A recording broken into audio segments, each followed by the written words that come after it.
This is the How to Quit Working Show. Jeff Steinman believes entrepreneurship is the only true path to freedom. That's why he created the How to Quit Working Show, where you'll hear stories, insights, and inspiration from lifestyle fanatics who left their soul-sucking 9-to-5 job forever. Now, here's your host, author, entrepreneur, and ultimate lifestyle fanatic, Jeff Steinman. Hello and welcome to the How to Quit Working Show. This is Heather Osgood, the host of the Friday show, and I am so glad that you're here with us today. I am really excited to talk to you about a new podcast that we have. We have just launched the How to Quit Working Daily Show. If you are interested in quick tips and just a bit of inspiration to kick your day off and get you started on the right path, then I would recommend that you go to howtoquitworking.com/daily and you can find a link to our latest, newest, best show ever there, and you can subscribe there through iTunes for your iPhone or through Stitcher for your Android, and it is just really I'm just so pumped about the show because they're just quick little segments. So, you know, you're not going to have to listen to us go on and on. You're just going to be able to get your little daily dose of inspiration and really just your chance to feel like you're on your path and get some great tips for that day. So please do go and check out howtoquitworking.com/daily and listen to our newest podcast. That also fits in really well with what I'm going to talk to you about today. Today, I'm going to talk to you about being overwhelmed. How many of us in our society are just totally overwhelmed? How often does it happen that you talk to somebody and they say, I'm just too stressed out. I've just got too much going on. I feel like it happens to me all the time. And I can't decide if it's a cultural thing, if we're just fascinated with this idea of having too much and doing too much and really wanting too much in our lives, if it's just really a matter that we need to pare down and really look at building simpler lives, or if it's just one of those things that has become a total common excuse for why maybe we don't do things or we don't accomplish things.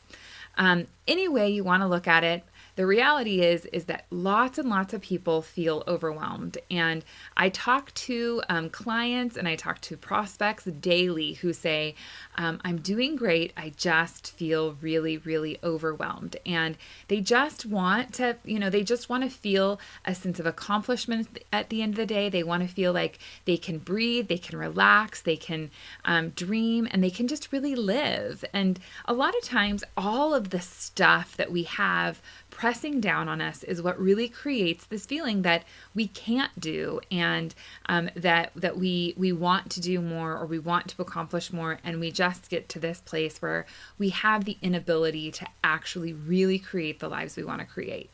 And one of the things that I have found is that in order to get over being overwhelmed, you really need to examine what is causing the actual sense of overwhelmed. Where are those feelings coming from? Where is this perspective coming from? And first, I think in our society, we just have a tendency to take on too much. So we're just taking on really more than we have the capacity to handle. And really that taking on is leaving us at a place of just total depletion. I like to think of my life like a shelf.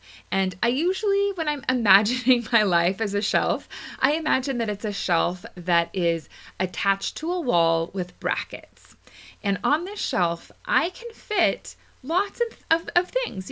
I could fit, maybe a lamp, and I could fit a decorative bowl, and I could fit, maybe a whole bunch of different jars containing the different categories of my life, like my children's school and maybe my church and my career aspirations, my marriage.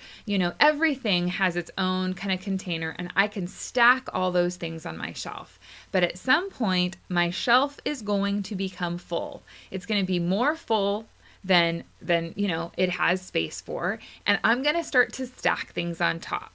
And when I start to stack things on top of this shelf, what's going to happen is eventually it's all going to fall down.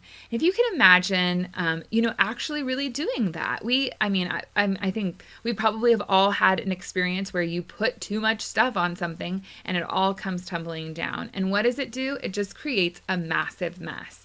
And so when I get to a place in my life where I am realizing that my shelf is not only full, but I'm really starting to stack stuff on that shelf, it's time for me to pare down. It's time for me to say, hey, this is too much. It's more than I can handle, and it's really just not serving anyone well. And so that illustration for me really helps me imagine that I either have too much, or, maybe it's not arranged properly, or maybe I'm not dusting it, or whatever you want to think of. But that shelf really does help me imagine my life and imagine what I have the capacity to take on. So I think, that's something you really should look at, is how much are you actually taking on, and what capacity do you actually have? What's your bandwidth like? The next thing I want you to consider is really your expectations. I am queen of high expectations. I have high expectations for myself, and that bleeds out into all of those around me. So I have high expectations for those around me as well. And while being professional, while having that good to great mentality, while really, really wanting to be all that you can be and do all you can do, is extremely important. And I don't want to downplay that. It's really important for you to keep your expectations in check. And the reason it's important for you to keep the expectations in check is because when you start to create unachievable expectations, you're going to feel constantly discouraged, and you are going to feel constantly overwhelmed. You're going to feel like you are trying to accomplish more than you can accomplish, or you're trying to accomplish something at a higher level than you really have the capacity to actually create. Those expectations create so much pressure and really just bring out the perfectionist in everyone. And when you turn to perfectionism, then typically the next step is you turn to procrastination, because you have this idea that you want to create something that is so wonderful and is so perfect that there is no way you can actually do that. And it's just really a huge downward spiral. It's this kind of self-perpetuating march to the bottom. So I want you to really, really examine your expectations and see if they're in line and if they're in check. It's not bad to have high expectations. It's bad to have high expectations on everything and not knowing when it's okay to step back and when you need to really step up. So think about that. Next, I really want to move to the steps of how you can overcome being overwhelmed. Really, it is something that you can overcome. And really, at the end of the day, most of the time, it's just a feeling. It's just something that we are creating for ourselves. So first of all, I want you to really think about saying no. Saying no is such an important thing to do. And it's such a simple, easy word. And yet it is so difficult for most of us to say. I think that we all have a tendency of wanting to appear like we do have the ability to do it all, and that we do have the ability to do it all well. And people ask us to do things, whether it's at your job, maybe a coworker or a boss is constantly asking you to do more than you can handle, or to do more. Maybe you really have a tendency to volunteer for a lot of activities through maybe a community project, or through a church, or through your children's school, whatever it may be. Sometimes we have the tendency to really, again, take on too much. And we need to know when it's appropriate to say yes and when it's appropriate to say no. I have a little sentence or a little saying that I like to remind myself of when someone asks me to do something. What I do is I say, do I have the capacity right now to do this well? So being a bit of a perfectionist and having high expectations, I don't want to take on something that I don't have the capacity to execute perfectly. I want to be able to do what I'm doing and do it well. At the end of the day, I want people to be pleased that I was on their team, whether it be a volunteer, committee, or whether it be a project at work, or whether it be a project in your community. I want to be proud that I was part of that and that I contributed the best of my ability. And when I am overextended, when I'm overwhelmed, or I just don't have the capacity to handle anything more, I don't have the ability to perform at my best, and I don't have the ability to be all that I know that I can be. And so it's so important for me at that moment to say no, even if the answer is, I sincerely would love to do this, I would love to take this on, but it isn't something I can do at this time. That is just fine. That's a great answer. And when you're really looking at work projects as well, a lot of times we feel like we don't have a choice, that our boss is telling us that we need to do this, or a coworker is coming at us and saying, "Hey, I really need your support here."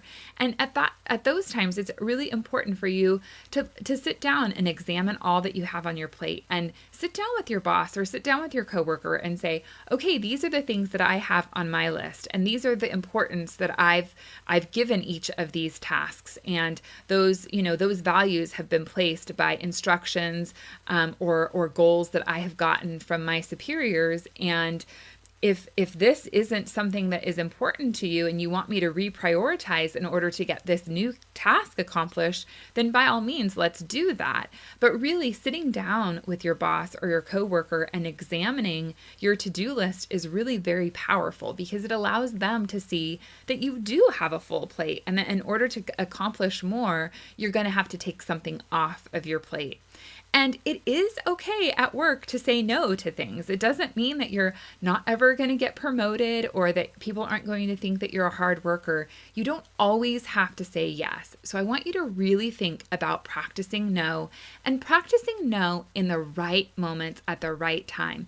Evaluate the projects that you really, really want to do, and say yes to those projects, and say no to the things that are really not important to you. Next, I want you to really, really think about delegation. When you have a full shelf or a full plate, a feeling of overwhelm happening in your life, you need to really be able to delegate tasks. I know that as a business owner, delegation is especially difficult for me. When I worked as an employee, it was much easier for me to delegate, because I didn't have the same level of attachment to the outcome. I didn't have the same attachment to the success of the company. But as a business owner, you create a business because you have this vision and you have this dream and this goal of creating something. And for me, it's something that has come from inside of who I am. So it's a huge part of me.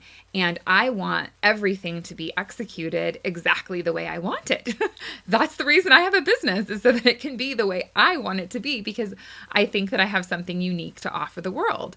So delegation is particularly difficult for me being a business owner and in business ventures that I've had in the past.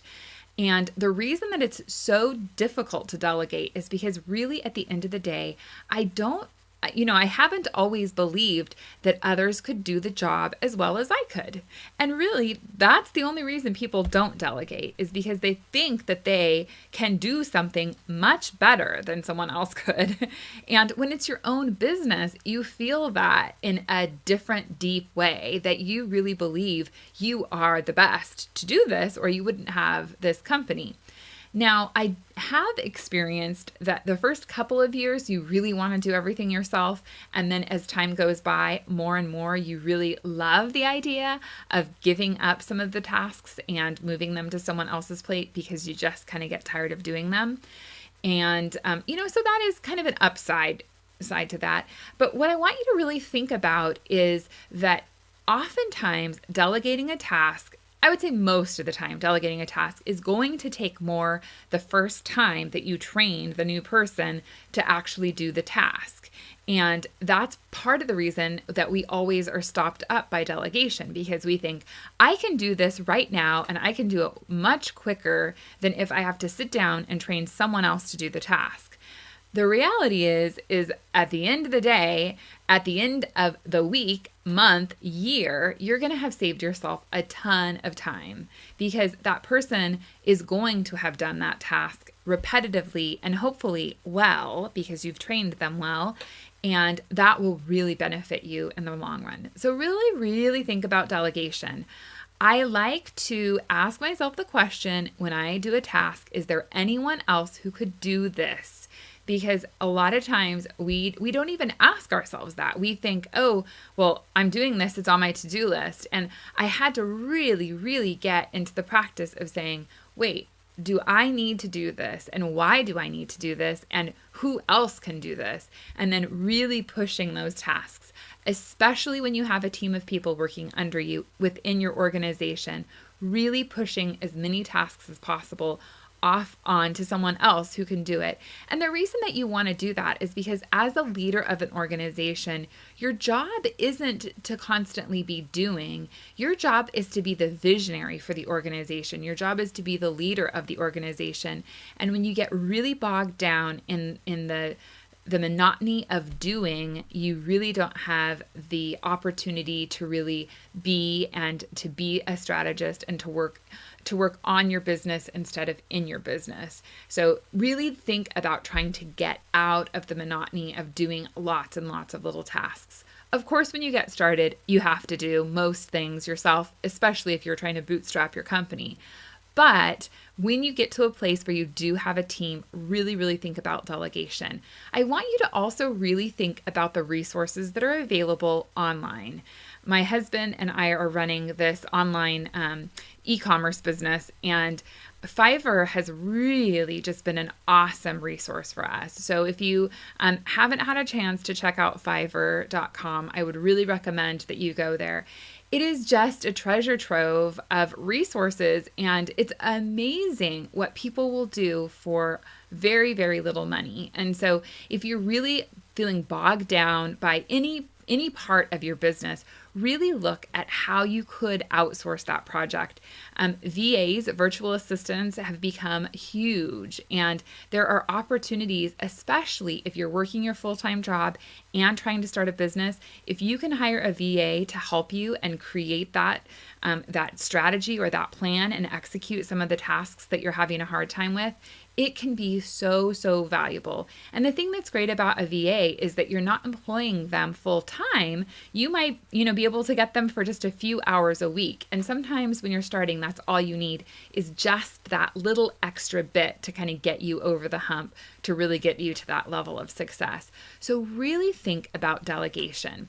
The other thing I want you to remember is that there's nothing wrong with accepting help, especially if you're in a situation where you do have small children or you have a family. Frequently, you will have friends or relatives, people around you who are very willing and open to help you with any number of things in your life. And if they have offered help, they want to help. And there's nothing wrong with allowing other people to help you. I think a lot of times we have this pride where we think that if we aren't able to do everything ourselves, that means that we're not super women or supermen, and that, somehow in some way we are really doing, something that's totally wrong. So I want you to really, really think about the fact that it's okay to accept help.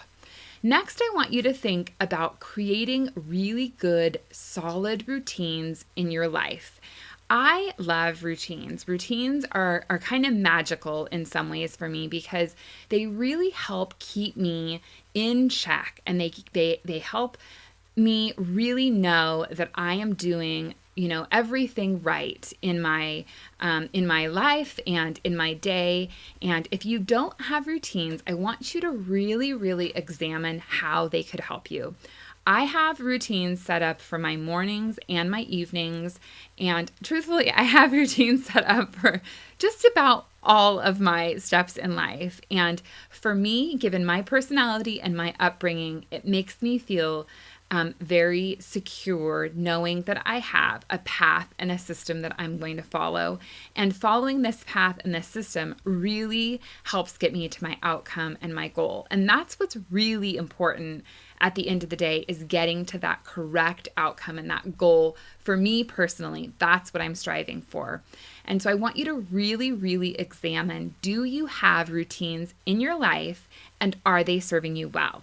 Now, you can have bad routines just as well as you can have good routines. I get in the habit of nighttime snacking, and that is a routine that does not serve me well. At the end of the day, when I'm feeling exhausted and tired and my kids are in bed and I just want to kind of veg out and relax a bit, I like to sit on the couch and eat all kinds of fun snacks. And that really just does so little for me.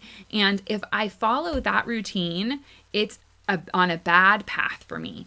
But I know that if I follow a good routine and I choose to, do different activities in the evening, that's going to propel me and set me up for my next day.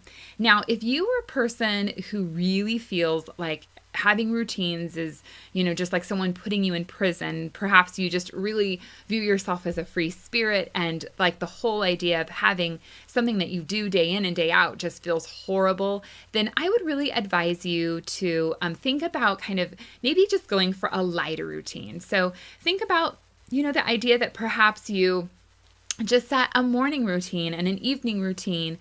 Maybe you set routines for your week. So maybe you just say, over the course of this week, I'm going to make sure that I do X, Y, and Z. And maybe it doesn't need to come in the same order at the same time, but it does still have kind of the structure of the goals or the structure of the outcome for that week. So really consider your personality, consider the things that make you feel good, and then push yourself. Because even though I like routine and I like structure, I still really like to do nothing, just like everybody else on the planet. I do enjoy sitting on the couch and eating snacks like I talked about. So, those are definitely things that, I could easily say, I'm going to throw all my routines out the window because I'm tired of them. They feel really constricting and I don't like them. But when you have that routine, it really does eliminate a lot of the time that is spent on extra kind of time wasters or things that you're doing that you don't need to do. And that just really creates more space in your life. And creating more space in your life really helps alleviate your sense of being overwhelmed. So really, really consider that. And I just challenge you, if you don't have a routine, to think about creating a routine for yourself. Now, next, I want you to think about everything that you keep rolling around in your head. How many times do you go to bed and you'll wake up in the middle of the night and you think, oh my gosh, I forgot to email that person. Oh my gosh, I forgot to call that person. Or I was supposed to have done X, Y, and Z, or I was supposed to have done this, or I really needed to have accomplished some specific task today and it totally fell off my radar.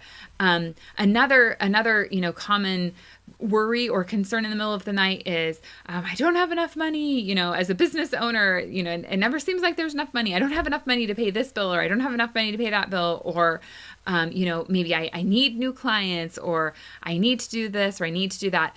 All of those things and all of those to-dos that are constantly circling around in your brain are just complete energy suckers. And so I want you to do whatever it takes to get things out of your mind and onto paper. It is amazing what happens when it is out of your head. Because when it's in your head, you're just constantly thinking about it. And I really like to always keep in mind that the minute that I have a task that is in my head, once I get it down, I can do it. But as long as it's in my head, then I have to constantly keep reminding myself to remember that thing that I need to do. And that is what really, really drains you. It just saps all of your energy. I have a very systematized way of looking at my day, and I set up, my specific goals for my home, my specific goals for my business, my specific goals for my clients. I create a schedule for that day, and I can just brain dump everything onto this piece of paper. Sometimes I do it at night and sometimes I do it in the morning. It just depends on how my day unfolds. But it is so wonderful to have everything out. I also have my long-term action items, and then I take those long-term action items and I break them down into smaller action items. And that really, really helps you to just know what it is exactly that you need to do. And that brings me to my next really, really important point, and that is taking action. There is nothing in life that feels better than taking action. When you get to a place where you have all of that brain dump down, you have all of your to-dos on your list, then you really have the ability to take specific action. And by taking specific action, you're not going to feel as overwhelmed because you know that you're getting closer and closer to your goals with every step that you take. And that gives you this wonderful feeling of accomplishment, this wonderful feeling that really you have the capacity to actually accomplish your goals and your dreams, which is awesome. One of the recommendations that I do have for you is that if you have a really big action item, that you think about breaking it up into smaller pieces. So if you have an action item on your list that is more than it's going to take more than 2 hours, really consider breaking that up. Now, what I do often recommend that individuals do is take your to-do list and then create a timetable. So each of the items on your to-do list, think about how long it's going to take you to accomplish each of those items. And part of the reason that I really recommend that you do that is because it helps you establish, number one, a timeline. So you're not spending 4 hours working on something that you should spend 30 minutes working on, and vice versa. It really helps you to see that, like, gosh, I don't need to spend 4 hours working on this. I can just do it in 30 minutes, or I can knock that out in 10 minutes or 15 minutes. And sometimes the items linger on our to-do list because either we don't know how to do them, we don't feel comfortable doing them, we feel out of control around that item, we feel like doing that item is going to lead to maybe more tasks or more concerns, and so we just leave it there. And if you're able to assign a timetable to that item, then you can really see, like, I can do this in 30 minutes. I can get it done and it'll be off my to-do list and I can move on to something else.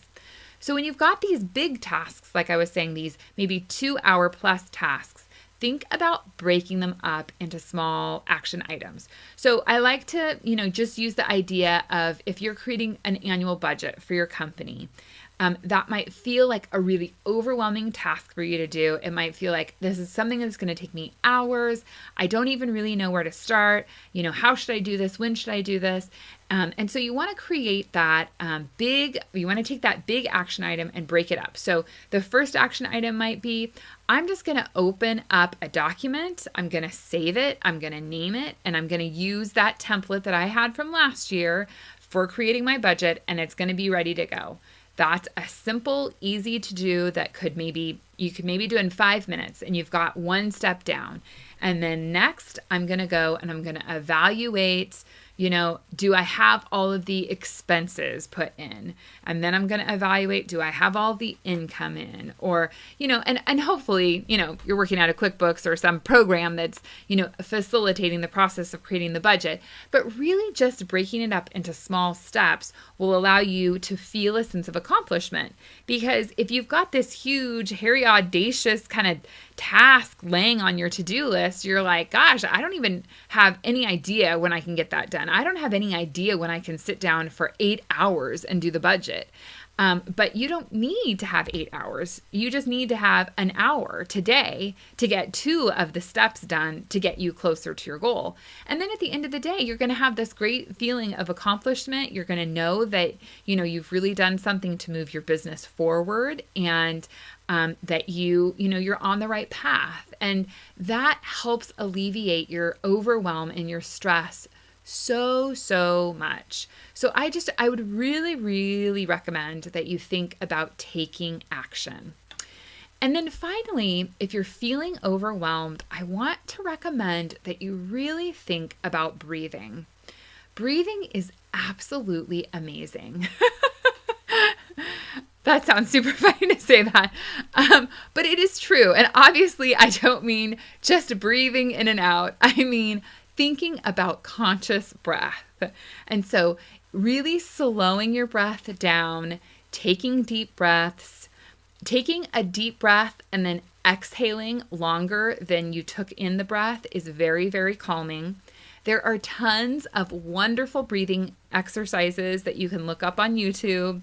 So if you're on YouTube, just put in breathing exercises and even meditation, and those resources will come, and it just is important. And part of it is just letting go for that minute in that space, just breathing and being okay where you're at, what you're doing, how you're doing it, and really just centering yourself. Because when you're feeling overwhelmed and when you're feeling stressed, you just feel like you can't do anything or you can't do everything, and your tension just rises, and there's absolutely no mental clarity. And really at the end of the day, it just doesn't serve you well at all. And just really letting that go, and with your breath, with every exhalation, just letting that go, letting that stress and letting that overwhelm go is really, really powerful. I want you to realize that you only have so much control over your life. At the end of the day, you really do have to let go. There's absolutely nothing wrong with being driven. There's nothing wrong with having high expectations and really believing in yourself that you're going to create something great. In fact, if you don't believe all those things, I want you to. Those are very, very important factors to your success. But it's also important for you to realize that you have to let go of the things that you have zero control over. And ultimately, at the end of the day, stress, worry, overwhelm comes from this feeling that we have the capacity to control or change things that are totally out of our control. If it's under your control and it's under your kind of provision, then you don't need to worry about it because you got control over it. And if you can't control it, there's no reason to worry about it because you can't control it. You just have to let it go. It sounds so simple, and it is so difficult to do.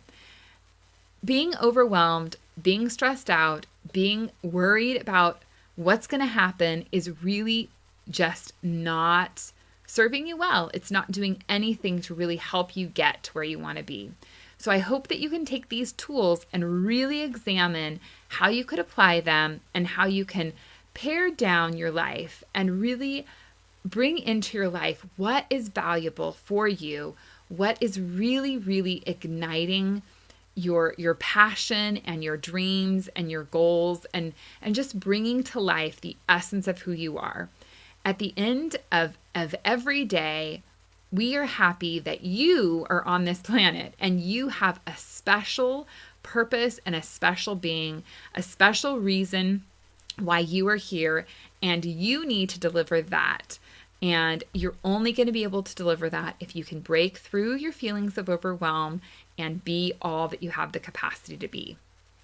Now, if you have never considered the idea of hiring a coach, I would really, really recommend that you go to howtoquitworking.com/coach and take a look at what we have to offer there. A coach can really, really help you get through your sense of overwhelm. They can help you get through maybe some of the stress and anxiety that you might have. You've got this wonderful idea that you would love to leave your business.